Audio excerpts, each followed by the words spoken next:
Estamos ao vivo. Vamos esperar o pessoal começar a chegar. A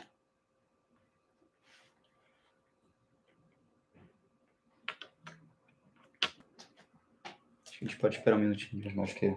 Vamos dar um primeiro minutinho aí para o pessoal começar a entrar na sala. No vídeo, né? Não é sala, não é a Google Sim. Meet.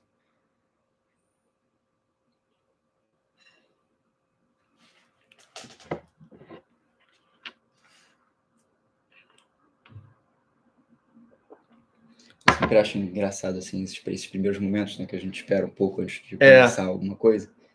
Sim. Seja uma aula, né, seja... Porque tem uma coisa cômica, né, estranha nesse momento. Sim, parece que o tempo se parece dilata, que o tempo né? meio que se expande, né? Você tá esperando a pessoa e tu vai conversando e de repente, né, tu vê Sim. que... Olá, a gente está só dando um tempinho para o pessoal entrar na sala. No curso. No curso não, no vídeo. No vídeo. No curso em breve. No curso em breve, Mas é um vídeo, não é uma sala de Google Meet, né? Então... Bom, será que a gente já começa? Acho que a gente pode ir conversando, né, sobre questões gerais e a gente começa... Então tá. Sejam todos muito bem-vindos a uma live aqui do canal do YouTube. Hoje eu estou aqui com o professor de filosofia, também Matheus Baliu. 2 Matheus hoje. Meu duplo. Para conversar sobre os grandes temas da filosofia, que também é assunto do nosso curso em conjunto, já disponível na plataforma Udemy. Eu queria fazer um curso que tornasse a filosofia acessível para pessoas de todos os níveis, isso é, até pessoas sem conhecimento prévio de filosofia, e que não fosse um curso cronológico, assim, de história da filosofia, que fosse um curso sintético, com aulas curtas, sobre questões muito importantes, sobre obras, filósofos de grande impacto na nossa tradição. Então, a gente fez um curso organizado em 8 aulas sobre os mais importantes temas, não só da filosofia, mas também de nossas vidas, como felicidade, amor, Deus, conhecimento, estética, todas as coisas que são relevantes no nosso cotidiano, não só na nossa existência abstrata, a gente tentou trazer a perspectiva de importantes filósofos. E antes de passar a palavra para o Matheus, eu gostaria de dizer para vocês que o curso já está disponível. Originalmente, o preço do curso é R$ 99,90. Mas para quem está assistindo essa live, tem um cupom através do link que está aqui na descrição. Eu falo o preço, Matheus, você quer falar? Pode falar. Que vai poder comprar o curso por apenas R$ 22,90.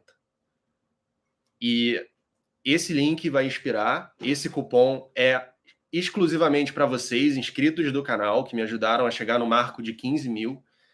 E eu sou muito grato, mais uma vez. Tem que muito festejar obrigado. isso também, né? Pois é. Né? E é isso. Com o cupom FILOSOFIA, é só escrever, clicar no link que está na descrição e escrever filosofia, você vai poder adquirir o curso que custa R$100 por R$ 22,90. Então, pode correr lá a qualquer momento dessa live, ela vai ficar gravada e garantir a sua compra, porque é exclusivo para o pessoal do canal que está assistindo aqui essa live. Então, boa noite, pessoal, que está chegando aí. Matheus Baliu é licenciado em filosofia, também lá da PUC. Somos treinados pelo mesmo orientador, né? Sim. Ele tem uma pesquisa muito interessante no trabalho da Hannah Arendt e tem muita experiência como professor de filosofia para o ensino médio. Então, ele tem um estudo amplo, né, sobre diversos filósofos que estão aí como parte do seu dia a dia. Tem aquele vídeo que a gente fez, inclusive, né, de introdução a Hannah Arendt aqui no canal. Sim, para quem quiser conhecer um pouco mais do trabalho dele, tem um vídeo aqui no canal de introdução a Hannah Arendt, que vai ser difícil você encontrar outra com esse nível de especialização aqui no YouTube. Então, bom, Matheus, quer falar um pouco sobre o nosso curso? Sim. O que você achou que ele tem de diferencial? E se quiser já entrar nos grandes temas que a gente vai tratar nessa aula, fica à vontade. Beleza. Bom, eu queria falar alguns tópicos gerais aí, né, do nosso curso. Acho que que sustentam, que fundamentam, que baseiam o nosso curso, né? Por que a gente achou que seria um curso interessante para vocês, né? Mas antes, enfim, agradecer pela parceria, né, durante esse curso, agradecer pela possibilidade de estar aqui no canal, né, da gente dialogando e falando de filosofia, né, uma quinta-feira às 8 horas da noite. Agradecer também a presença de vocês, Sim. Né, e a atenção de vocês durante esse momento, né, que a gente está durante um dia de semana discutindo sobre filosofia. Eu acho que esses momentos em que a gente está, né, discutindo filosofia e que a gente faz com que a filosofia, né, seja colocada em pauta, seja pensada por nós, né, durante o nosso cotidiano, são momentos muito importantes, né? A gente tem um hábito, de fato, né, de não pensar sobre as coisas, de não refletir, né? A reflexão ela é muito mais custosa mentalmente, né, do que a não reflexão. Uhum. E, enfim, um dos pontos, inclusive, das minhas pesquisas, né? A questão do quanto a reflexão nos custa. Bom, mas queria falar então, né, de forma geral, do porquê que eu acho que esse curso é um curso importante, né, e porquê que eu acho que pode interessar a vocês. A primeira delas é que a gente justamente elencou alguns temas, né, que são temas que são comuns a todos nós, né? O tema do amor, o tema da morte, né, o tema da felicidade, né, dentre outros temas, são muito importantes para a humanidade de forma geral. Sim. São temas que todos nós passamos por experiência em relação a essas coisas, né, e que essas coisas nos movem. Eu acho que na contemporaneidade a gente está acostumado com uma vida muito mais prática, né, de alguma forma, a gente tem um sistema econômico que nos guia em direção a isso, né, mas todos nós somos humanos e passamos por experiência nesses grandes campos, né, o campo da felicidade, o campo da morte, né, o campo do amor. Do amor. A gente passa pelas questões relacionadas ao mal. Do mal, exatamente. Dentre outras questões. Então, assim, eu acho que esse convite à reflexão, né, que a gente buscou também fazendo esse curso, é muito importante, né, de ser feito. Ele é uma possibilidade da gente dar um passo para trás, né, e pensar sobre as experiências do nosso cotidiano, né? Sim. Exercer justamente essa tarefa, né, que seria a tarefa mais filosófica possível, né, de criar critérios, né, para pensar as questões, né, em relação à justiça, em relação ao mal, né? Pensar nas possibilidades que a gente tem em relação à felicidade, né? O que nos dá a felicidade propriamente, qual a diferença entre a felicidade e a alegria, né? O que nos move propriamente, né? O que nos faz transbordar em alegria, nos faz... Acho que a gente pode, então, pegar daí e já começar a abordar a questão da felicidade. Sim. No curso, o Matheus ele traz uma das reflexões sobre a felicidade mais clássicas e mais importantes, né? A gente pegou nessa aula um filósofo antigo e um filósofo contemporâneo. Sim. O Matheus ele falou da ética nicômaco do Aristóteles. O texto clássico, né, sobre felicidade, o texto clássico aí sobre o que Aristóteles vai falar de areté. Sim. Da excelência, né, da virtude. O que é a felicidade para o Aristóteles? A felicidade para Aristóteles, né, ela tem uma ligação muito forte, né, com exercer uma capacidade própria, né, daquela pessoa, né, como se a pessoa pudesse ocupar um espaço próprio, né, no universo, na grande engrenagem do cosmos, né, de forma geral. Então, desde as coisas mais simples, tem uma excelência própria, né, uma areté própria, como, por exemplo, um olho. Né? A excelência do olho é enxergar, né? Assim como diria o Aristóteles, né, a excelência própria do ser humano é justamente, né, exercer a virtude, né, exercer a excelência, pensando como fim, né, como bem último, a felicidade de forma geral. Então, por que nós fazemos as coisas? Porque nós queremos, né, ser felizes. Isso é muito interessante, né? Porque no pensamento aristotélico tem fim, né? Tem finalidade, teleologia para tudo, né? Sim. Até para o ser humano, que é uma coisa que os filósofos modernos têm muita dificuldade de estabelecer, né? Essa palavra grega, né, ela diz muito para a gente do quanto os gregos pensavam nesse momento, né?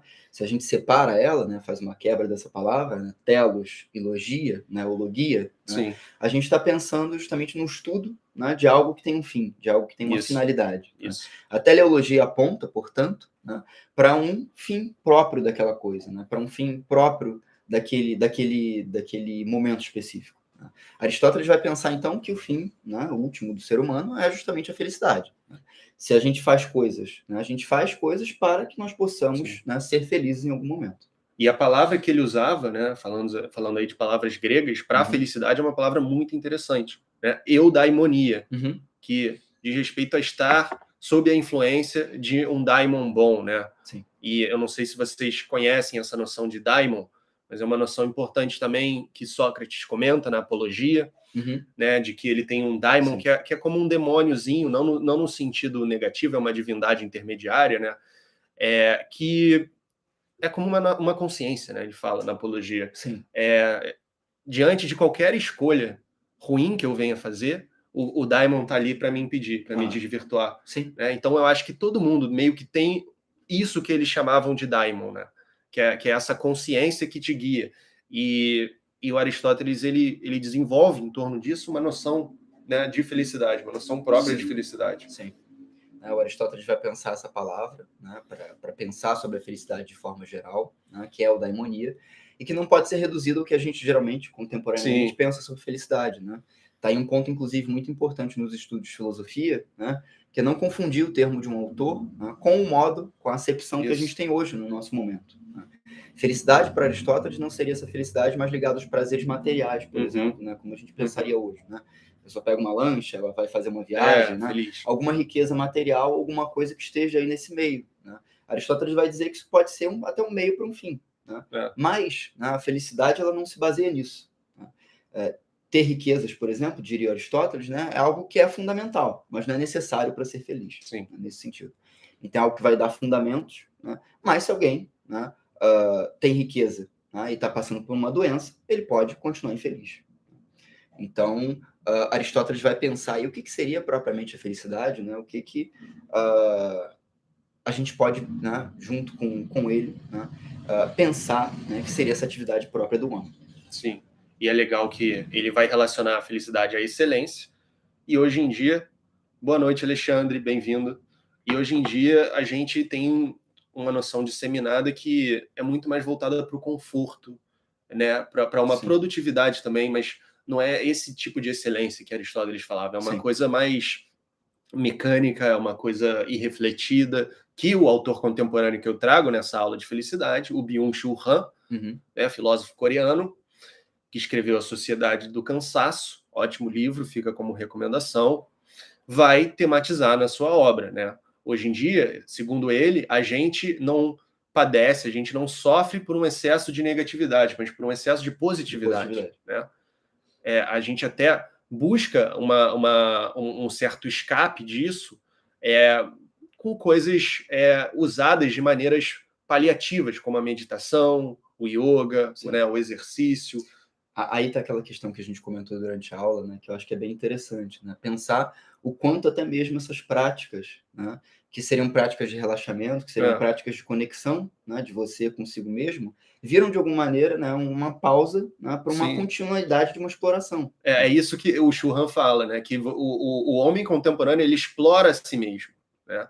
Ele explora a si mesmo, aí ele vai para essa pausa, ele vai para o relaxamento, ele vai para o yoga, vai para a meditação, para o exercício, aí volta para a empresa, volta a se explorar, tem toda a questão das metas, tem a questão das aparências, né, dos recortes, né, das redes sociais, que é uma coisa que o Churran traz também na outra obra, que é a Sociedade Paliativa, né, de que a gente baniu tudo que é negativo, a gente tudo tem que ter um aspecto curtível. Né? Mesmo instituições sérias. Né? Por exemplo, ele fala que não vivemos mais na sociedade disciplinar de que falava Foucault no século passado, em que é tudo uma questão de rigidez, de controle. Hoje em dia é a sociedade do cansaço, ou a sociedade das aparências, né? Da curtição, né? Em que tudo ganha essa dimensão infantil. A gente pode pensar, por exemplo, no projeto do Mark Zuckerberg do metaverso, né?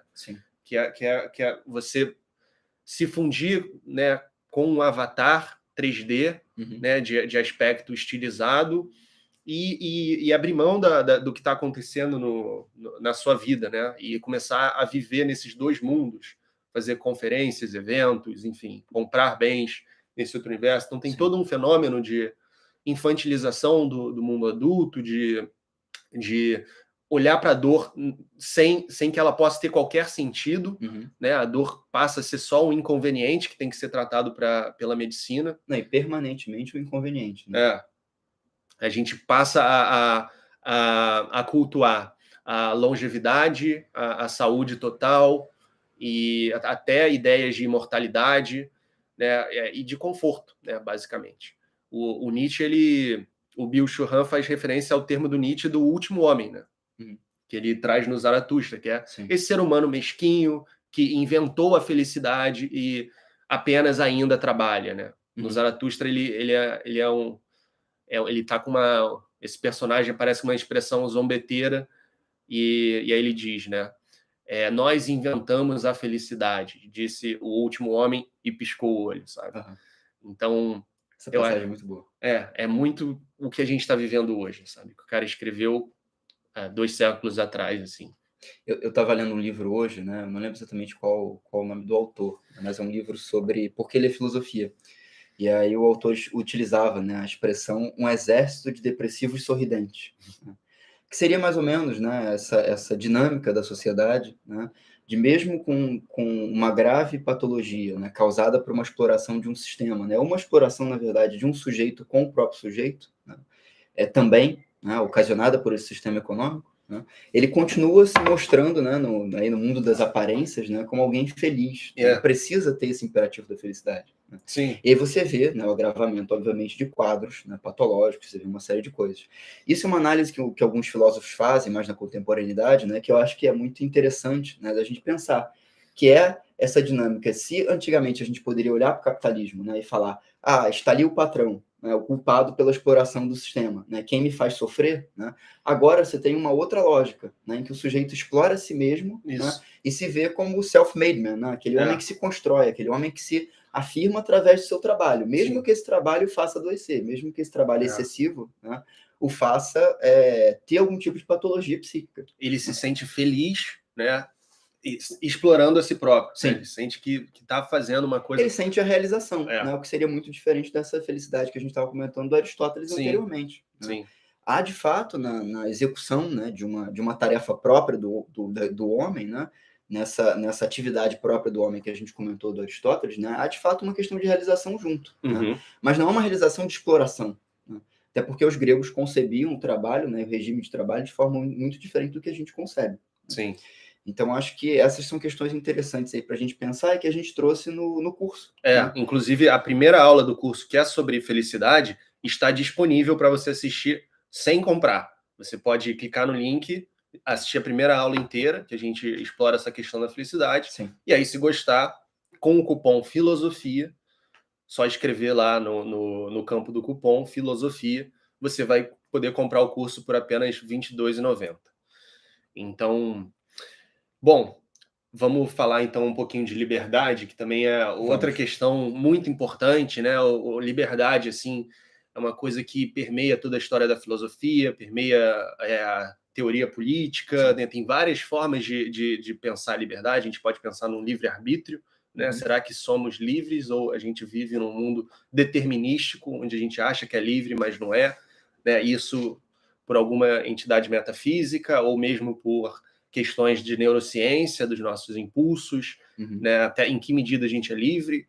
Tem a liberdade de que vai falar o Santo Agostinho, na Antiguidade Tardia, né? Que ele vai relacionar, evidentemente, com a teologia cristã, né? De que Deus teria nos feito livres e racionais.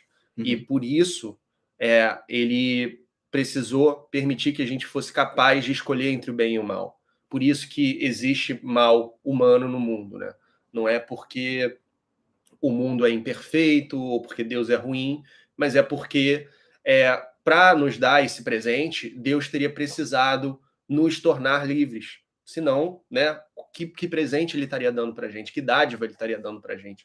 Então, ele associa o livre-arbítrio, e aí tem um lado muito existencial, pesado do Agostinho, que é o do pecado, né? Ele diz, o pecado provém do livre-arbítrio. E nós estamos fadados a pecar. Nós começamos no caminho errado e a gente tem que, ao longo da vida, se endireitar, basicamente, encontrar o caminho da virtude.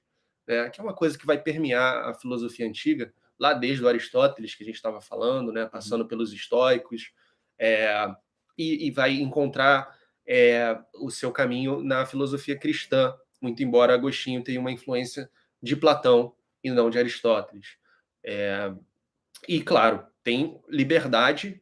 Quando a gente pensa em liberdade, a gente pensa em política também. Sim. Né? Você quer expor um pouquinho da sua visão? Eu posso sua expor um experiência pouquinho nesse do campo? argumento da Hannah Arendt, né, que é a pensadora que eu estudo, que eu acho que pode ser interessante da gente pensar esse sentido da liberdade. Eu só queria fazer 2 comentários antes que eu acho que podem ser interessantes para a discussão. Né?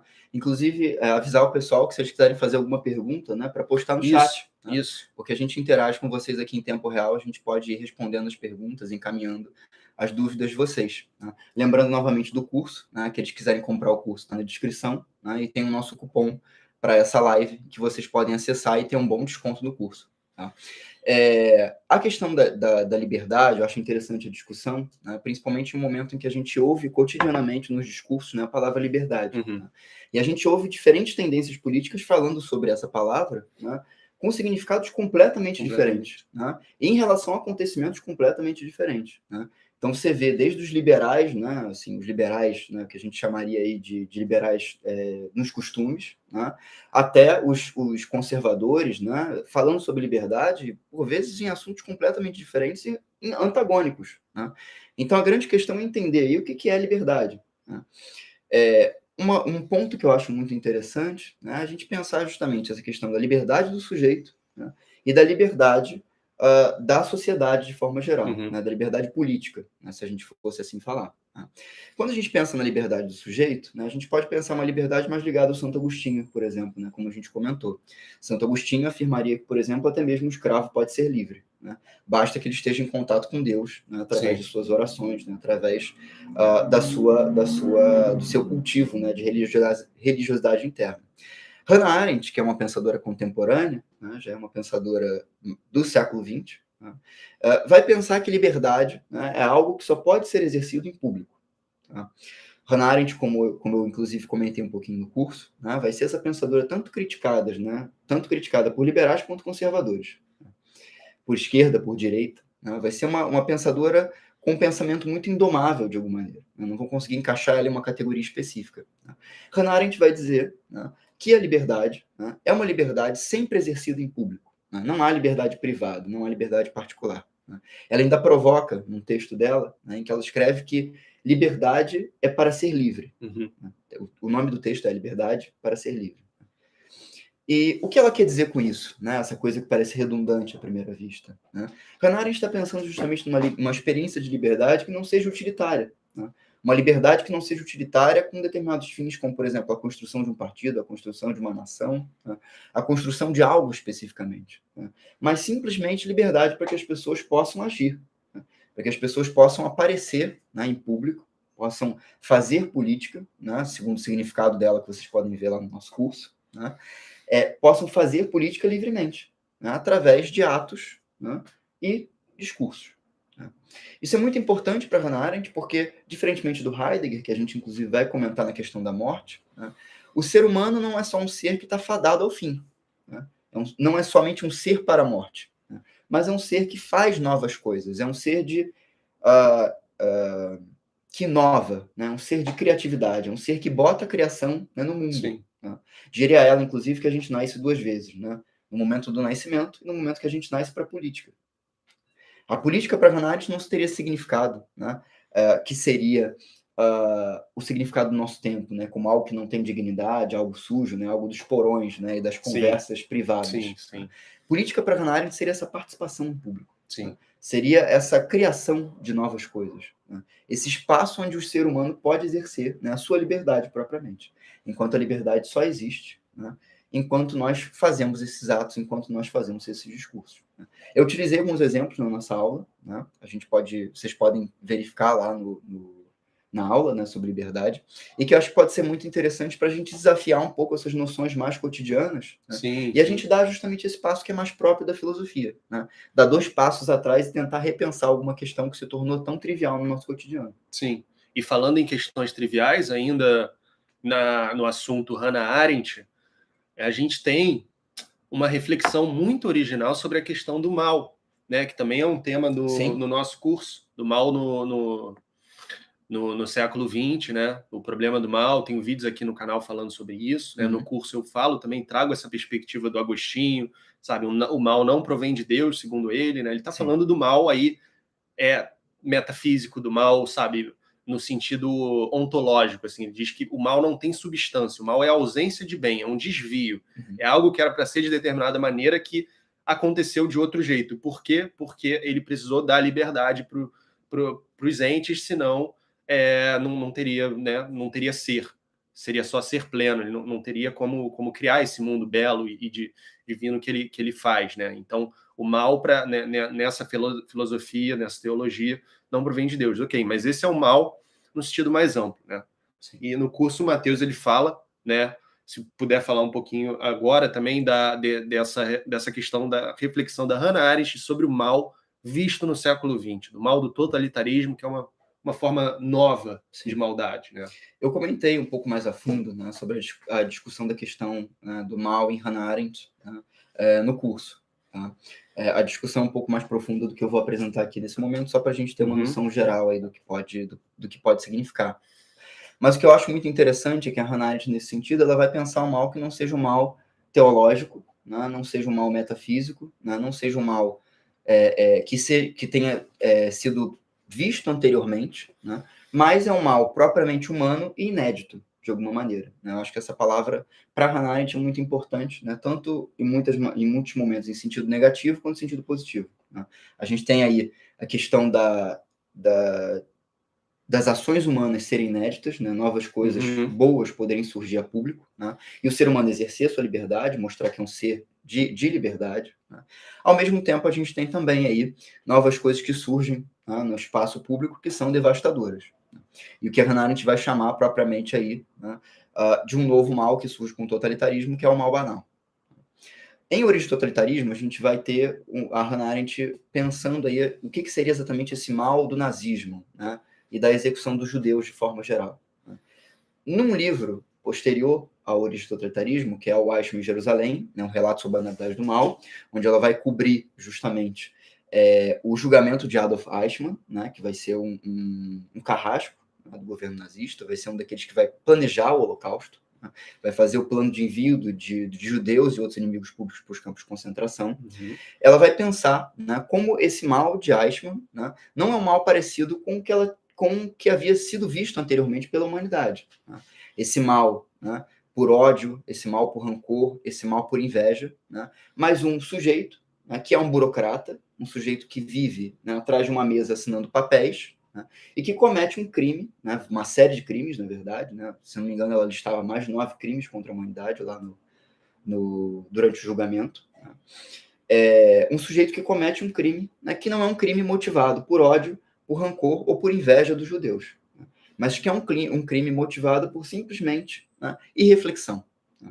E aí que Hannah Arendt vai começar, junto com os pensadores daquele período, né, a cunhar esse termo, né, de crimes de escritório, crimes provocados por burocratas, né, que enviam pessoas, né, que fazem planos, né, de envio de pessoas para campos de concentração, né, e extermínio, né, como se estivessem assinando papéis nas suas mesas, né? Como se estivessem assinando um contrato, como se estivessem fazendo qualquer outra coisa simples, né? Um ato administrativo. Né? Essa é a grande questão. Né? A gente não tem o mal mais como algo feito, né, com profundidade, mas o mal feito de forma superficial. Né? E que por poder ser feito, né, por um burocrata como Eichmann, né, poderia ser feito por mais burocratas. Ela vai, inclusive, tomar bastante cuidado com o caso Eichmann, né? Não vai dizer que existiam vários Eichmanns na Alemanha, né? Mas vai dizer que esse foi uma espécie, né, de comportamento que foi reproduzida, né, por diversas vezes dentro do governo nazista. E que vai revelar justamente a falência, né, da moral do povo alemão, né, de forma geral nesse momento. Sim. Então a gente explorou isso um pouquinho mais no curso, né, durante a aula de mal, a gente aprofundou um pouco mais, né, e eu falei sobre o mal radical lá no Origem do Totalitarismo. Se vocês quiserem verificar, tem na nossa aula sobre o mal, sim. Que vocês podem ver no curso. Pessoal, para quem está chegando agora, a gente acabou de lançar um curso sobre os grandes temas da filosofia. O canal do YouTube atingiu 15 mil inscritos. Leandro me deu os parabéns, eu agradeço muito. E eu agradeço muito a todos vocês que têm acompanhado e permitiram isso. Então, para vocês que estão assistindo essa live, tem um mega desconto no curso. O curso custa R$100. E para quem clicar através do link dessa live com o cupom FILOSOFIA, sai apenas por R$22,90. E é um curso muito amplo. A gente fala dos grandes temas, a gente traz filósofos, como a gente está fazendo aqui agora, né? Da antiguidade até a contemporaneidade. e te permite ser mais versado em filosofia, ter um conhecimento, uma noção maior da história da filosofia, sem ser aquela coisa tradicional de um por um nos filósofos, mas abordando os temas, quais obras, quem pensou o quê.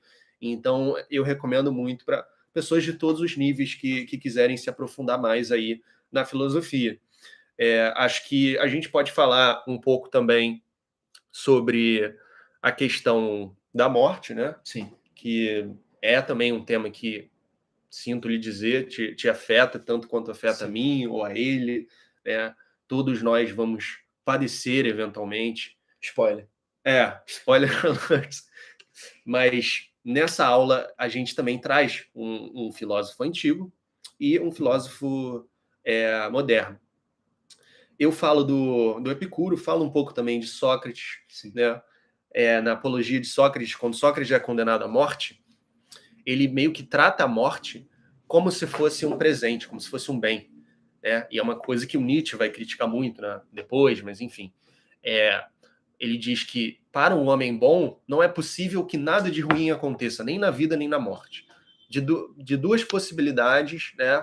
Eu vou estar bem, né? O Sócrates falando, qualquer uma que seja a real, né? Ou eu vou dormir um sono sem sonhos, eu não vou sentir nada, que nem antes de eu nascer, e isso não é mal.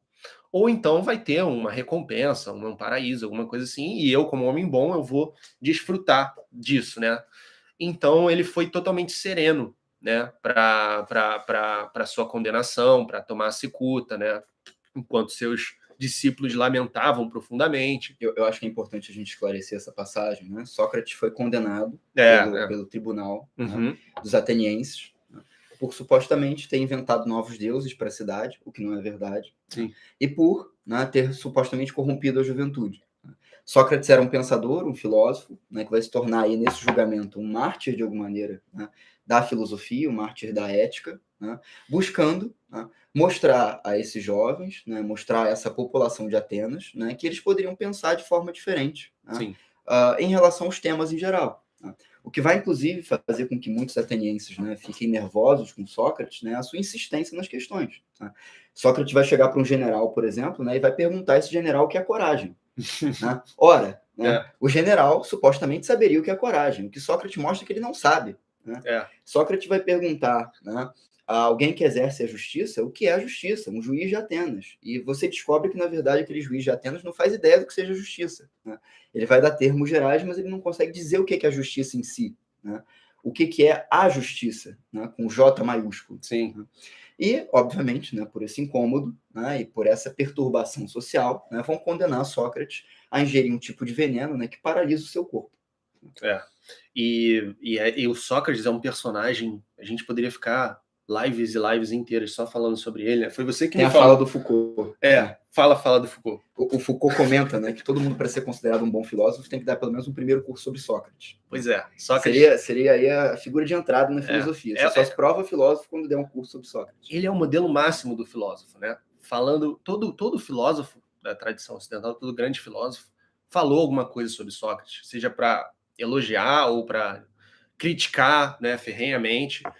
E Hannah Arendt também adora o Sócrates. Hannah Arendt adora o Sócrates, ela ama o Sócrates. Nietzsche detesta o Sócrates, mas cada um tem o seu Sócrates, né? Tem gente até que estuda o Sócrates e fala, nenhum desses Sócrates é o Sócrates verdadeiro. Então, até porque a gente conhece Sócrates através de Platão e outras fontes, né? O Sócrates não escreveu obra. Então, fica complicado separar o que é Platão, o que é Sócrates. Sim. Mas a gente lida com as cartas que nos dão, né? E nessa aula sobre morte, para não fugir muito do assunto, o Matheus traz um pouco do pensamento do Heidegger. Isso. Pode falar um pouquinho da perspectiva dele? Sim. O Heidegger, né, só uma coisa que eu queria comentar contigo depois, né, justamente esse link que a gente chegou a fazer no início dessas reflexões sobre a morte, né, entre a questão da morte e o projeto. Sim. A gente pode pensar a questão dos existencialistas e a relação deles com a liberdade. Eu acho que é muito importante. Vamos falar sobre isso. Inclusive um tema que a gente abordou nas duas aulas. Né? As aulas, elas se conectam, né? A gente está aqui falando de morte, a gente já voltou para a liberdade, né? Volta para o mal também. Não, como a gente comentou, política, né, assim, o interesse foi justamente apresentar, né, a vocês temas cotidianos que nos afetam completamente, né, e que nos perturbam, nos fazem questionar de alguma forma. Né? E o Heidegger falava isso, né, de que a filosofia, para estudar a filosofia, você tem que olhar para as coisas do cotidiano, né? Tem todo um projeto de redirecionamento do curso da filosofia, depois dessa morte, digamos assim, da metafísica, com Nietzsche, né? Ele busca uma nova ontologia. Mas, enfim, Sim. Você quer falar sobre Heidegger, não Ia falar um pouquinho sobre Heidegger, né? Vai lá. Bom, Heidegger foi um filósofo alemão também, né? Vocês já viram que eu adoro, né, os filósofos alemães, né, de forma geral. Eu não posso falar nada também. E Heidegger foi mestre da Hannah Arendt, foi orientador dela. Tá? Desculpa, foi mestre dela, não chegou a ser orientador. O orientador de doutorado foi Jaspers, né? Outro grande filósofo alemão. Coitada, né? Heidegger ou Jaspers. Né? E ele foi um filósofo muito importante no século XX. Né? Talvez seja aí o maior filósofo do século XX, né? Aquele que vai dar as cartas, inclusive, do pensamento filosófico. Né? Seja aqueles que apoiam o pensamento de Heidegger, né? Sejam aqueles que contrariam o pensamento de Heidegger, né? Ele vai ser aí vai ter um impacto tão grande quanto Kant, por exemplo, outro filósofo alemão, vai ter na modernidade. Né? Heidegger vai dizer que nós, seres humanos, né, somos seres para a morte. Em algum momento, nós sabemos que vamos morrer, diferentemente dos animais. Né? Segundo Heidegger, ele vai falar isso de forma provocativa, né? Os animais não morrem. O que ele está querendo dizer com isso? Que os animais são imortais? Não. Né? Mas que eles não experienciam a morte. Eles acabam. Eles acabam. Né? Isso é uma coisa que a gente abordou, inclusive, né, com mais detalhes na nossa aula, né, e que acho que pode ser interessante para a gente pensar essas questões. Né? Mas Heidegger vai dizer, né, que pelo ser humano ser, né, um ser para a morte, né, um ser que tem consciência que em determinado momento, né, a sua existência, né, vai ter fim, né, em algum momento essa existência vai ser cessada, queira ele, quer não. Né, o ser humano, né, sendo esse ser justamente lançado ao mundo, né, não amparado por ninguém, né, não possuindo uma existência prévia, né, inclusive o Sartre vai trazer essas reflexões, né, vai ser justamente um ser que pode, né, se dedicar a um projeto de vida, né, a uma forma, né, de pensar e repensar a sua vida, afirmando sua liberdade. Sim. É justamente pelo fato da morte, né, que nós podemos elaborar, né, tentar, né, fazer com que nossa vida tenha algumas matizes, né, que nós preferimos. Então, acho que isso é muito interessante, isso vai inspirar muito, né, os fenomenólogos do século XX, né, aqueles que vão, né, pensar, né, a fenomenologia propriamente, né, e vão influenciar bastante, né, dois grandes pensadores franceses, né, existencialistas, na verdade três, né, que vai ser o Sartre, né, a Simone de Beauvoir, né, outra grande pensadora importante do existencialismo francês, e o Camus. Né. Acho que seria interessante você falar um pouquinho sobre eles, né, nessa relação entre morte e liberdade. Sim, a liberdade que eles vão estar tematizando, né, sob muita influência do Heidegger, mas também de um filósofo do 19, que é o Kierkegaard. Né, eu dei um curso de existencialismo recentemente, falei bastante sobre isso. Não é uma liberdade comemorativa, né, não é uma liberdade tipo, sou livre, que bom, sabe? É uma liberdade angustiante. Né? O Kierkegaard diz que é uma liberdade que provoca uma simpatia antipatizante, né, que é uma coisa que é uma condenação, como vai formular o Sartre, nessa mesma linha. É uma coisa que promove a angústia, que nos torna conscientes desse nosso estatuto de mortal, né? Entre todos os outros entes, nós somos os únicos. E o que fazer com a vida a partir daí, né? Então, ele vai dizer que você se aproximar, eles vão dizer, dessa reflexão sobre a angústia, sobre a morte, permite você construir uma vida autêntica, né? Não se apegar. O Camus tem um termo que é suicídio filosófico, que é quando você abre mão de pensar essas questões por si próprio e se apega a uma ideologia pronta, sabe? Que já está bem estabelecida. Pode ser uma teologia religiosa, né? Ou algo secular também, algo político até, né? Uma organização política, que vai te dar determinadas respostas, você compra aquilo de bandeja e se abstém da reflexão a partir daí. Então, esse é uma coisa que está muito relacionado com a nossa vida, né? Quais escolhas a gente vai fazer? Como você quer viver, né, os seus próximos 5 anos? Onde você quer estar? Quais são, né? Você vai seguir o que está na cartilha, o que os outros esperam de você, ou você vai seguir aquele seu projeto que pode não ser não pode não corresponder às expectativas dos outros, mas que você realmente quer no seu íntimo, né? Então, angústia não é uma coisa ruim, o Kierkegaard vai dizer, né? Ele tem um termo que é o cavaleiro da resignação infinita, né? Que é o cara que ele tem uma meta, que ele tem um propósito. Pode ser, por exemplo, você estava falando da política, né? A gente pode pegar figuras políticas que você adora, tipo o Gandhi ou Martin Luther King, né? Esses caras, eles tinham um propósito, né? A paz é um propósito, mas é muito difícil você garantir, né, com um grau de que seja definitivo no mundo real, né? Sempre volta a surgir problemas, sempre né, as serpentes voltam a brotar dentro do pequeno paraíso que você forja, mas o cavaleiro da resignação infinita é aquele que continua fazendo, mesmo sabendo que na prática, na realidade, o seu projeto é impossível, né?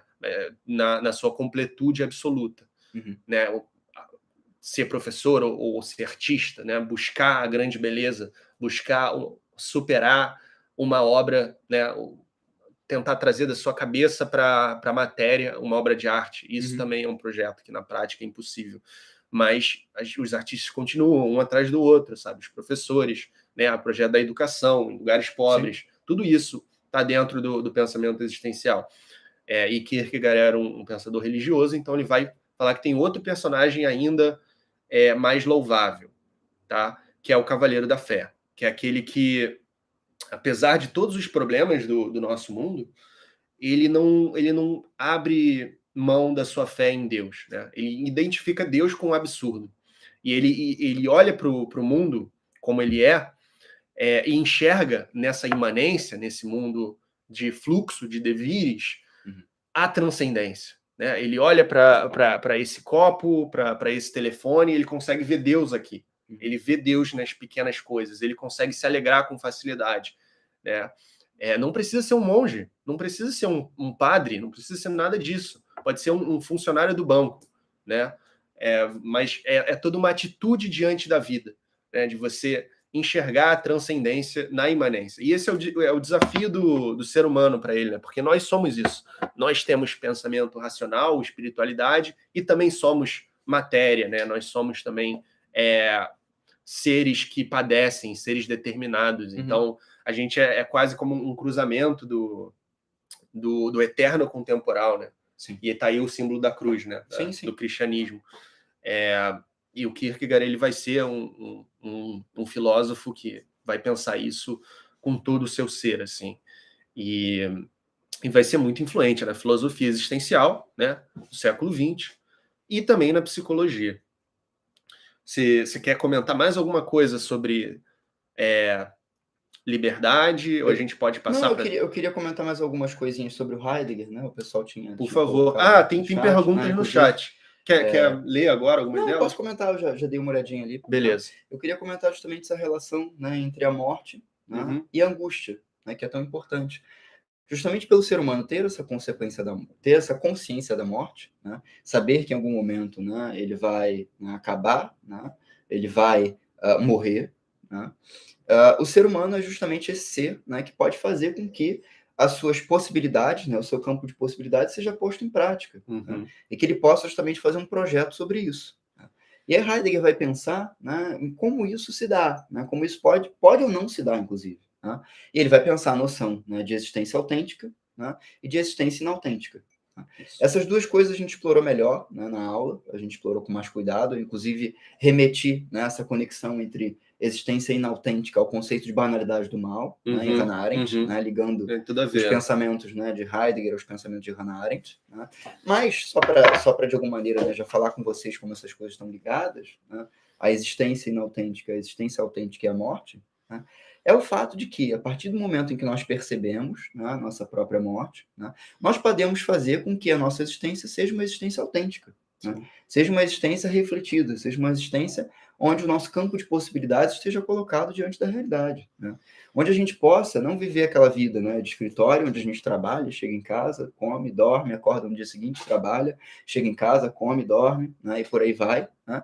Mas que a gente coloque, de fato, né, as coisas em movimento, nesse sentido, né? Não seja mais uma vida cinza, né? Não seja Sim. uma vida sem significado, que seria essa existência inautêntica, né?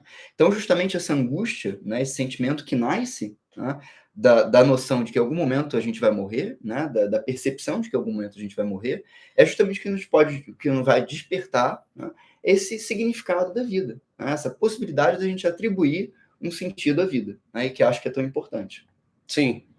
E, bom, para quem está chegando agora, a gente acabou de lançar um curso que se chama Grandes Temas da Filosofia. Está disponível na plataforma Udemy. O link está aqui na descrição, o primeiro link que você vai ver. Você pode clicar nesse link e adquirir o curso por apenas R$ 22,90, porque você está assistindo essa live, se você escrever o cupom FILOSOFIA. Por tempo limitado. Exatamente. É para o pessoal que está aqui nessa quinta-feira à noite assistindo essa live, discutindo filosofia, mais diversos campos da filosofia num vídeo só. Então, fica a dica. A gente também falou, né, nessas aulas sobre Deus, sobre conhecimento, sobre estética. Quer comentar um desses temas preferencialmente? Ou eu posso escolher um? Eu acho que você poderia falar um pouquinho de estética, né? Que a gente Pode não falou ser. até o momento, né? A gente já puxou, acho que os outros verdade. temas centrais. Dá um spoiler aí pro pessoal do que a gente vai abordar mais ou menos nessa aula. Beleza. Bom, hoje em dia estética é uma palavra muito utilizada no cotidiano, né? Ah, eu não gostei da estética daquele filme. Ah, eu quero fazer um procedimento estético. Sim. Né? O que é isso? Né? Estética está relacionado à sensibilidade, vem da palavra grega, aesthesis, né? Que é do campo do sensível, das sensações. Não é apenas obra de arte, né? Você olhar para um pôr do sol, para uma montanha, tudo do mundo da natureza é estética. Então, a estética vai se consolidar como uma área da filosofia apenas no século XVIII. Porque essa sociedade do século XVIII, marcada pelo iluminismo, marcada pelas descobertas do Galileu, de Copérnico, de Newton, eles vão querer entender como que o mundo da natureza realmente é, né? Vai ser muito influenciado pelas coisas materiais do mundo, né? E eles vão ter uma reflexão sobre as coisas naturais, sobre o gosto. O que é o gosto? O que é o belo? Será que dá para definir a beleza? Né? Mesmo que a estética não tenha existido antes do século XVIII como uma área, ela existia nas suas versões fragmentadas de reflexão nas obras dos próprios filósofos. Platão vai dizer que beleza é uma coisa associada à bondade e à verdade, né? É uma ideia pura, né? É a sua tríade do máximo, né? Da perfeição, que é a beleza, a verdade e a bondade. Então, portanto, ele vai dizer que a beleza física de uma pessoa não é superior à beleza moral que essa pessoa pode ter. Você pode ser uma pessoa feia, como Sócrates, e ser mais belo do que Alcibíades, que era o mais belo em aparência da Grécia, segundo se contam, e que era apaixonado pelo Sócrates, né? É claro que quem conta isso é o Platão, né? Com a sua perspectiva, a sua filosofia. Além disso, né, não se trata só de beleza também, se trata de outras questões. Tem o sublime, que é um outro sentimento estético, Sim. né? Que diz respeito a um prazer e um desprazer, né? Quando você olha, por exemplo, uma tempestade, um vulcão ou um tigre feroz dentro de uma jaula, você sente um frio na barriga, você sente que aquilo poderia te aniquilar, te destruir, mas você está em segurança. E aí você pode ter um prazer estético, né? E um dos grandes filósofos a refletir sobre o belo, mais influentes, é o Immanuel Kant, né, no século XVIII, com a sua terceira crítica, a crítica da faculdade de julgar. Ele vai dizer que a beleza, ela nos proporciona um prazer desinteressado. Né? O que ele quer dizer com isso? Ah, eu não quero saber, eu não me interesso por você, vai embora. Não é isso que ele está falando com desinteresse. Desinteresse, ele quer dizer que é um prazer que não coage. É diferente por exemplo, um conhecimento. Né? Você quer entender o que uma coisa é. Isso é um juízo de conhecimento, um juízo epistemológico. Você está interessado, você quer saber o que é aquilo. Ou um juízo moral, né? Ou qualquer outro tipo de juízo. O juízo estético, não. O juízo estético, você não tem interesse. Aí você diz, mas, Matheus, quando você acha uma pessoa atraente, você não tem interesse nela? Tem, mas aí não é uma beleza pura, segundo Kant, uma beleza aderente, né? Ele diz que a beleza pura é quando você tá simplesmente tendo uma satisfação desinteressada por aquilo, tipo ver um pôr do sol. Você não quer que o pôr do sol faça nada por você, né? Então, ele diz que no belo, que é um sentimento para Kant, ou seja, não é uma propriedade da coisa, mas é uma visão, um sentimento do sujeito, tá? O belo está em você quando você vê um objeto que você acha belo, isso é muito importante. Existe uma harmonia entre duas faculdades mentais, entre o entendimento e a imaginação, né? Porque para o Kant a gente está representando o mundo, né? Então eu estou representando o Matheus aqui, que está me representando, vocês estão representando essa tela. Grande discussão da filosofia moderna, né? Exato. Da representação. E para ele não é como a coisa é em si mesma.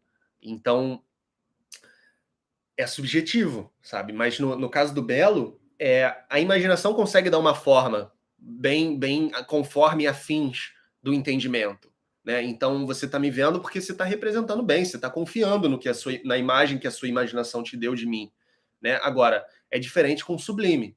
O sublime você não consegue representar. Por exemplo, no caso que ele tem um sublime que ele chama de sublime matemático, que você olha para o infinito no céu. Você não consegue representar todas as estrelas ou todos os detalhes de um penhasco, de uma pirâmide.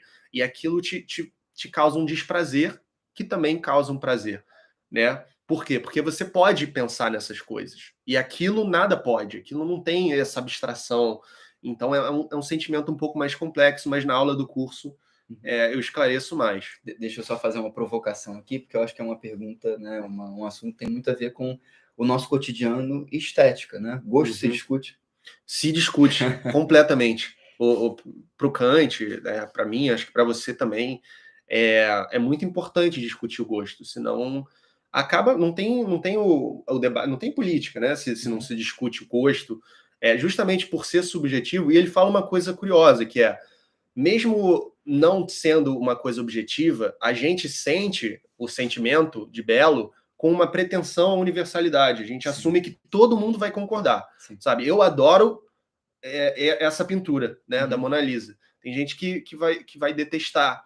E aí você se sente ofendido. Como assim? A gente fica revoltado. Né? Você recomenda uma série. Eu adorei esse filme. A pessoa fala, eu achei terrível. Você fala, não é possível. Você fala, né? Cara, mas eu achei que você ia gostar. Esse sentimento é universal. Eu achei que todo mundo ia gostar desse filme. Tipo, eu mandei para você, querendo te dar um prazer, querendo fazer você rir. Mas e você vem e diz que não gosta, sabe? Mas é exatamente assim que acontece, né? E aí vem a crítica, vem a importância, né? Desses outros trabalhos.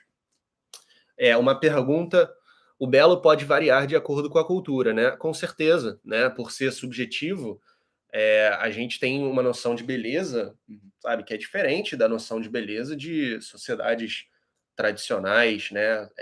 Sei lá, aborígenes, ou mesmo a nossa sociedade ocidental de décadas atrás. Sim. Né? E é uma coisa totalmente variável, totalmente cultural. Né? Tem gente que diz, inclusive o Nietzsche vai dizer que não só a beleza, não só a estética, mas todos os valores são culturais. Né? O mundo vem desprovido de valor, né? Não existe nada que seja eterno, tudo é instauração humana. Né? Você avalia e você cria, de acordo com Nietzsche. Né? E aí ele vai fazer toda a sua crítica de que nós criamos valores que negam a vida, né? Nesses 2000 anos de sociedade da cultura ocidental, influenciada pelo cristianismo e tudo mais. Tem uma coisa que eu acho muito legal assim, na filosofia, né, que está desde a gênese da filosofia, de algum modo, que é a questão do diálogo. Né? Essa palavra que é tão importante, né, que a gente tem falado tanto, inclusive, na contemporaneidade, né, que eu acho que é o que justamente faz com que nós estejamos aqui nesse momento, né, discutindo essas questões, né, que parecem muitas vezes, né, não fazer parte do nosso cotidiano, mas às vezes a gente olha, né, e são puramente, né, as experiências que a gente tem são puramente essas coisas que a gente pensa como teoria. Sim. Né? Então, essas questões que a gente pensou até o momento, né, aqui com vocês, de estética, de Deus, né, da questão do mal, da morte, da felicidade, né, são experiências, inclusive, que a gente pode dizer, né, em algum grau, universais humanas. Né? Todos nós passamos por elas durante a nossa vida, né? E o passo que a gente está fazendo aqui é justamente trazer os filósofos, né, esses pensadores, né, da história da filosofia, para que através do diálogo a gente possa começar uma conversa, né, sobre esses temas, né? Dando 2 passos atrás da realidade, né, dessa quantidade enorme de informações que a gente tem no nosso cotidiano, né, desse cotidiano que passa tão depressa, e a gente não consegue, às vezes, pensar as experiências que acontecem com a gente, né, e parar para pensar, né? A Hannah Arendt, inclusive, adora essa expressão, né? Parar para pensar. Uhum. Eu acho que é interessante da gente fazer essa pausa e pensar, né? A experiência que eu tive de felicidade até agora me faz uma pessoa feliz? Né? O que me faz feliz? A riqueza? Né? É o reconhecimento? Né? As questões da morte, né? Eu já pensei sobre a minha morte, né? Que momento a minha existência vai acabar, né? E eu preciso fazer algo da minha vida. Eu penso, né, todos os dias. Tem essas questões, né? Muito, muito fortes, assim, e que a filosofia nos ajuda a pensar nessas grandes questões da humanidade. Né? Então, acho que são interessantes, né? Quem quiser aprofundar esses diálogos que a gente está tendo aqui com vocês nessa live, né, pode acessar o nosso curso, né, pelo link, né, na live. Inclusive, aproveitar esse cupom que vai valer por tempo limitado, né? Que Isso. O curso está R$ 22,90. R$ 22,90. O curso originalmente custa R$ 99,90, mas para quem está assistindo a live, clicar no link e quiser garantir, tem um cupom que você pode digitar, simplesmente a palavra filosofia, e você vai poder comprá-lo por R$ 22,90. Então, uma mega promoção aí para vocês que estão nessa quinta-feira à noite entrando nessa imersão filosófica aí, totalmente ampla. E para o pessoal que vai estar aqui vai ser excelente, né? Porque justamente todos esses temas que a gente abordou até agora são os temas do curso, né? Mas a gente trouxe coisas que complementam, né, as lições do curso, que às vezes são bem concentradas, né? Bem condensadas. Inclusive, né, a gente recomenda que uma ou outra, né, seja assistida mais de uma vez. Sim. Né? Quando a pessoa desejar, quando achar interessante, né, para poder absorver todo o conteúdo. Sim, o acesso é vitalício, tem até a garantia de 30 dias também, uma coisa que eu esqueci de falar. Uhum. É um diferencial da plataforma Udemy. Eu acho que a gente pode falar um pouquinho de conhecimento, né? Um tema que a gente não tocou ainda. Esse é um tema mais clássico, acho que, da filosofia, né? E que se tornou aí mais acadêmico, de alguma forma, ao longo dos últimos séculos, né? A gente já tem desde Platão, né? Na verdade a gente tem tudo desde Platão. Né? Platão parece ter escrito sobre tudo nos seus diálogos, né? É impressionante, todos os grandes temas da filosofia, né, estão lá desde Platão, e segundo um filósofo, né, inglês, né, Whitehead, né, a gente faz notas de rodapé a Platão. A gente sempre escreve comentários a Platão, né, a partir do que Platão começou a discutir. Né?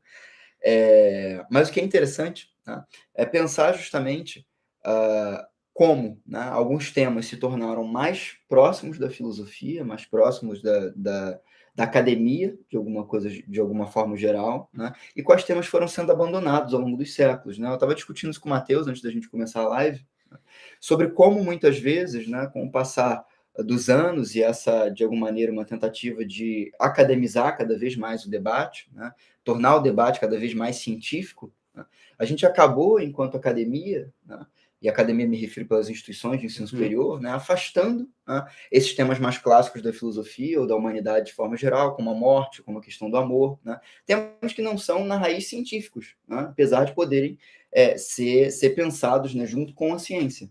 Né, e privilegiando alguns outros temas, como esse tema de conhecimento, né, que a gente falou no nosso curso e que eu vou falar aqui um pouquinho.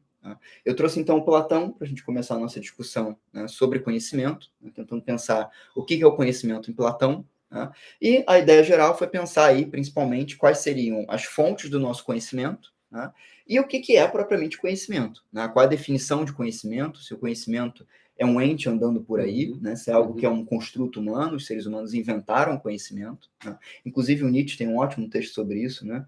Eu me esqueci o nome nesse momento. Eu acho que é o Verdade e Mentira no Sentido Extramoral. Exatamente. Né? Esse, inclusive, é um ótimo texto para complementar a aula de conhecimento lá do nosso curso. Que ele fala, né? Surgiram animais inteligentes em um canto qualquer do universo, num astro qualquer, e inventaram o conhecimento. Sim. Mas isso foi só um instante. Depois, os animais inteligentes tiveram que morrer. Né? Então é isso. Para o Nietzsche, não tem nada de eterno, de As estrelas se especial. apagaram, né? Uma coisa mais dramática. Ele é super dramático na filosofia dele. Mas é isso, não tem uma eternidade, uma coisa, sabe, uma bondade, uma verdade, uma beleza eterna. É tudo instauração humana. Sim. A gente não é diferente dos animais, a gente tem um cérebro maior, inventou o conhecimento, grande coisa, sabe? Ainda vamos morrer. Sim. Mas enfim. Ele compara o ser humano à mosca, né? Que a mosca também imagina que voar, né, seja uma grande coisa. Não, é isso. Tem até uma grande passagem do Nietzsche. O Nietzsche, ele tem muitas coisas assim, tem uma perspicácia própria, né, do texto dele que eu acho impressionante. É isso. Mas voltando ao Platão, né, esse grande inimigo do Nietzsche, inclusive. Nosso amigo aqui, presente na live também. Voltando ao Platão, né, pensando no Platão, né, Platão vai buscar uma definição de conhecimento, né, que satisfaça determinadas condições. A gente pensou lá na nossa aula de conhecimento, né, a diferença entre condições suficientes e necessárias, são tão importantes para essa parte de teoria do conhecimento. Né? E depois a gente discutiu um pouquinho, né, para além da questão do que é o conhecimento, quais seriam as fontes do conhecimento. Então a gente recorreu aos filósofos da modernidade, né, pensando aí essas três principais correntes, né, da epistemologia, da teoria do conhecimento, do modo como a gente pensa o conhecimento, né, o que é conhecimento, quais são suas fontes, né, quais são seus limites. A gente pode pensar o Kant aí, inclusive, também. Sim, né? sim. Pensando três principais escolas, né? O empirismo, aquela que vai acreditar que a fonte do nosso conhecimento são as experiências sensíveis, o racionalismo, que vai crer que a nossa racionalidade é a nossa razão, né? E o criticismo, que vai pensar aí em uma outra maneira de pensar essas fontes do conhecimento, né? Considerando tanto a experiência sensível quanto a razão. Né? Sim. E vai pensar os termos de razão e sensibilidade, né? Que são tão importantes nesse processo. A aula de conhecimento está bem condensada, né? Eu acho que esse texto do Nietzsche, inclusive, pode complementar de forma bem interessante a aula de conhecimento. E aí, se vocês tiverem alguma dúvida, tem também um espaço. Tem um espaço lá para dúvidas, a gente vai estar respondendo, curso. É um chat lá, muito intuitivo. É interessante essa questão do conhecimento nesse período que você trouxe na aula, né? Que é um período que isso era tipo a grande questão, né? Filosofia. Ou será que a gente tem ideia inata? Será que a gente consegue só com a razão chegar a conhecimentos? Ou a gente precisa testar e provar? É uma coisa que eu me dei conta outro dia, conversando com uma pessoa que estuda essa área, né, a professora Clara, lá da PUC, ela falou que o Newton, ele é contemporâneo do pessoal lá do século XVII, assim, que estava começando essas coisas esses debates sobre o empirismo, né? E ele meio que prova o empirismo, de certa forma, né? Tipo, fica difícil defender os racionalistas quando você tem as leis do Newton sendo testadas e provadas, né? A crítica do Hobbes, né? Do Locke, do próprio Hume, depois, que é o mais radical, ao Descartes. O grande empirista radical. Né? Ao Descartes, vai se apoiar muito nisso, né? A gente precisa fundar a ciência, né, a filosofia como ciência, em cima de coisas que podem ser testadas. Né? O cara vem e fala, penso, logo existo. O Hobbes vai satirizar, comentando que é como você dizer que eu caminho, logo sou uma caminhada. Sabe? É meio que você confundia as coisas. Tem um problema de termos ali no Descartes, que ele até ficava revoltado porque que o Descartes ficava tão famoso, assim, fazendo coisas que não são lá, sabe, tão extraordinárias, e que, enfim, é num racionalismo muito dogmático. Né? Descartes, Leibniz, né, outros. Tem um ponto que eu acho que é importante também para a gente pensar essas escolhas que a filosofia fez, né, em que áreas explorar academicamente, que áreas deixar de lado, que é justamente esse momento da modernidade. Né? Muito, né, das questões que a gente hoje, né, aborda, muito das questões que a gente hoje ainda, né, experimenta de alguma maneira na academia, né, nas instituições de ensino superior e fora dela, advém desse período. Sim, né? exato. Essa noção de fabricação, né, de que eu tenho como garantir um conhecimento, né, a partir do momento em que eu fabrico um objeto, né, por exemplo, eu tenho como afirmar que eu tenho conhecimento de mecânica a partir do momento que eu construo um relógio. Sim. Né, é algo muito presente nesse momento, que vai estar presente, né, até determinado momento nos nossos tempos. Né. A Hannah Arendt, inclusive, vai pensar aí as categorias, né, de Homo faber, né, aquele homem que fabrica, né, e o animal laborans, né, aquele animal que consome. Né. Eu posso abordar isso com vocês em alguma outra aula posterior, que a gente, de repente, pode adicionar lá no curso, né, ao longo das semanas. Mas essa importância desse momento da modernidade, né, e da forma como a gente pode definir conhecimento, pode pensar as questões do conhecimento, vai ser muito importante para o momento posterior, né? Hoje, a gente pensa, né, ainda de forma geral, né, em uma forma de pensamento, em uma espécie de mentalidade, né, muito ligada à era moderna. Muito, totalmente. Muito ligada à era moderna, da forma como você tem essa virada, né, de uma contemplação da idade grega, né, como os gregos pensavam, né, a forma de obtenção do conhecimento através da contemplação, seja em Platão, seja em Aristóteles, né, contra essa mentalidade moderna, né, que é uma mentalidade da ação, de algum modo. Sim, Está sim. muito mais ligada à prova de algo a partir de uma experimentação. Exato. Né? Não mais da teoria, né, mas da experimentação propriamente. O século XVII, XVIII, eu acho que ele, sabe, nós somos herdeiros desse pessoal, assim, do Newton, Sim. A gente, em algum momento, tem que discutir essa questão com eles, né, da relação entre filosofia e ciência. Eu acho que isso é muito importante. Isso dá uma live inteira também. Uma live inteira. Já fica aí, sim, né? Já fica a ideia, inclusive. A ideia que pode ser executada em breve. Mas eu acho que o caso mais divertido desse período é o caso do David Hume. Uhum. Porque ele chega a falar, ele é empirista a tal ponto, que ele chega a dizer que é possível que amanhã o sol nem nasça, você não tem como provar isso. Uhum. Você acha que pode provar que o sol vai nascer amanhã por causa da causalidade, mas o que você está chamando de causalidade, na verdade, é hábito, não é causalidade de verdade, não é lógica de verdade. Né? Então, também é um debate até que ponto você vai embarcar no empirismo, até que ponto você vai... Né? Aí entra o Kant em cena, justamente. Né? Entra o Kant, que fala que foi desperto pelo Hume do seu dogmatismo, e começa e vem com um criticismo tentando equilibrar as coisas, né? Tentando ver até que ponto a metafísica pode ir, né? Até que ponto ela pode continuar. Quando ele escreve Crítica da Razão Pura, né? Não é que ele está criticando, atacando a razão pura. Ele está querendo fundamentar as possibilidades para a razão pura. Sim. Né? Isso é muito importante, o que ele quer dizer com crítica. Né? Então ele vem dessa influência, desse grande debate dos empiristas e dos racionalistas. Esse movimento, né, de ida, né, a coisas cotidianas e de volta à teoria, eu acho que é muito interessante, né, da gente fazer para conseguir repensar as experiências que acontecem no nosso cotidiano. Né? Eu acho que a palavra do nosso curso, de alguma maneira, é experiência. Né? As grandes questões da humanidade não são as grandes questões da humanidade à toa. Né? São grandes questões porque a gente passa quase que universalmente por todas elas. Né? A questão do mal, a questão de Deus, a questão da morte, a questão da estética, né, do gosto, né?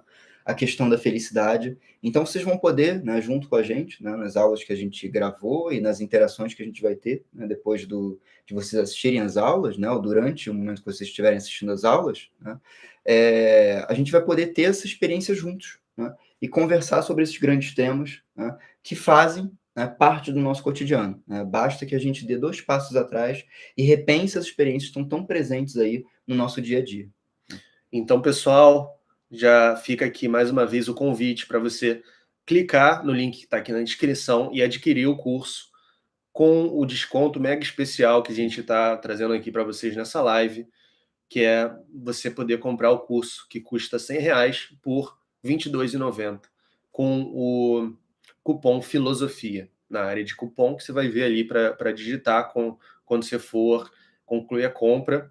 E estou à disposição para perguntas, dúvidas, o Matheus também está. Sim. E muito obrigado pela presença. Vocês têm alguma dúvida, alguma questão antes da gente encerrar a live? Se quiser, pode colocar aí no chat agora, que a gente vai ler e responder. Se tiverem alguma própria dúvida sobre o curso mesmo, sobre o curso, né? Também, como vai funcionar o curso, fiquem à vontade. E se você quiser falar mais alguma coisa também, trazer mais algum comentário. Eu acho que é só pensar, né, novamente, essa mesma questão do quanto a gente tá fazendo um esforço nesse curso, né, de pensar o quanto as coisas do cotidiano, né, podem ser material para o pensamento. Né? Sim. E o quanto a conversa, o diálogo com esses filósofos, né, que a gente trouxe ao longo das nossas aulas, né, pode enriquecer, né, esse pensamento, pode enriquecer, inclusive, essas experiências. Né? É muito comum que as pessoas digam que a filosofia não tem uma utilidade, né? Mas não tem uma utilidade imediata. Né? A filosofia, inclusive, pode ajudar muito em uma série de coisas. Né? A própria questão de pensar e repensar experiências, né, a área da ética, inclusive, é muito prática nesse sentido, né?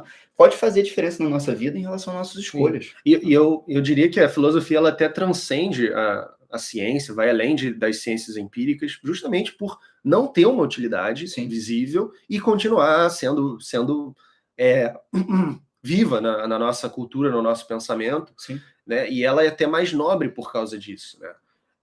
Tem uma história que eu sempre gosto de contar, né? Você conhece com certeza, a história do Tales e das azeitonas, né? Ah, sim. Que o primeiro filósofo da tradição ocidental, Tales, ele era muito provocado, né, pelos moradores ali de Mileto, né, de que ele estava sempre olhando para o sol, sendo para cima, sempre caindo em buraco, porque ele ficava pensando, para que serve isso, sabe? Aí, certa vez, ele conseguiu prever com seus conhecimentos, ele era um cara muito inteligente em diversas áreas. Matemático, inclusive. Matemático, né? Teorema de Tales em matemática. Conseguia calcular, sabe? Ele calculou a área da pirâmide. A área da pirâmide, de Gizé, no Egito. Exato. Aí, certa vez, ele previu uma safra. Ele conseguiu olhar, né, com o seu conhecimento meteorológico, ele viu que ia ter uma safra muito boa de azeite, né, das oliveiras. E aí ele conseguiu alugar, né, ele comprou as prensas e depois alugou para todo mundo. E ele fez uma fortuna com isso, né? E aí, qual que é a moral da história, digamos assim, né? É que se o filósofo quiser, ele pode utilizar o conhecimento para fins práticos, para lucro pessoal, mas ele está interessado em coisas mais elevadas, né? Está interessado em outras coisas, não é por isso que ele faz filosofia. Então, tem uma pergunta. O Ulisses perguntou se vai ter indicação de textos e vídeos. A gente, inclusive, no final de cada aula, a gente indicou alguns textos, né? Para o pessoal poder explorar um pouco mais aquele conteúdo que foi abordado em aula. A gente tinha pensado, né, inclusive já vou dar um mini spoiler aqui, né, inclusive na possibilidade da gente fazer, em algum momento, um grupo de estudos, né, sobre esses grandes temas. A gente poder explorar com mais calma os textos, poder ler juntos, né, fazer essa caminhada, né, em conjunto. Essa dinâmica, né? Vamos ver como o curso vai ser recebido nesse primeiro momento, qual vai ser o interesse de vocês, né? Porque seria uma dinâmica diferente de tempo real, de interação cara a cara, encontros, né, semanais aí para ler determinado texto, para se aprofundar mais. Vamos avaliar essa possibilidade também. Então, bom, pessoal, se alguém tiver mais uma pergunta, faça agora. Já vamos nos direcionando para concluir essa live que... Passou tão rápido, agora que eu vi que já deu 1 hora e 11. Que coisa. Se fosse o Instagram, já tinha fechado. Né? Bom. Então é isso. Acho que não temos perguntas. Compre o curso através do link que está aqui na descrição. Você pode digitar o cupom FILOSOFIA e você terá acesso ao preço de R$ 22,90, que é basicamente o quê? É um lanche, é um café. É um café. E você toma na rua, toma o café em casa e faça o curso. Então tá, muito obrigado, pessoal. Obrigado, pessoal. Obrigado pela presença de vocês. Obrigado, Kátia. Até mais. Obrigado, gente. Até a próxima.